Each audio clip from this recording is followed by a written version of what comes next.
En 2018, le port de Dunkerque a connu une hausse de son trafic de 3%, mais a surtout achevé son plan quinquennal de développement stratégique avec la mise en service du terminal méthanier.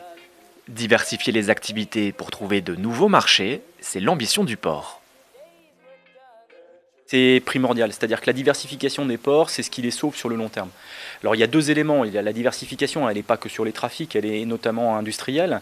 Vous savez qu'en ce moment on négocie TIGA, territoire d'innovation, et on le fait pourquoi? Parce que finalement on le fait pour préserver nos industries présentes sur place et en faire venir d'autres.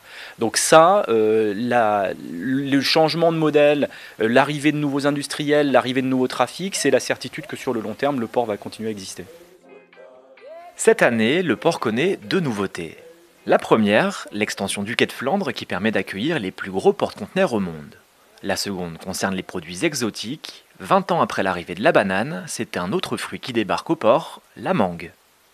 On a pu effectivement démarrer un nouveau trafic de mangue avec un opérateur de Rungis, mais on était au Costa Rica pas plus tard que la semaine dernière, donc dernière semaine de juin, et on a travaillé avec énormément de producteurs du Costa Rica pour pouvoir amener ces flux à Dunkerque et non plus dans les ports du Nord. Mais en fait, ce flux, il est complexe, il est intéressant, parce que c'est sûrement le fruit le plus difficile à faire rentrer dans un pays.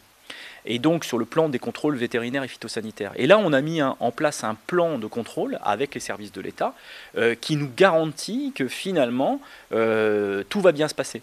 Et ce flux-là, parce qu'il est emblématique, va amener des flux beaucoup plus simples à réaliser, comme les flux d'ananas, comme les flux de poissons, tous ces flux se concentrant maintenant à Dunkerque parce que l'outil est là, le quai est là, les portiques arrivent, et donc on a un superbe outil pour du développement.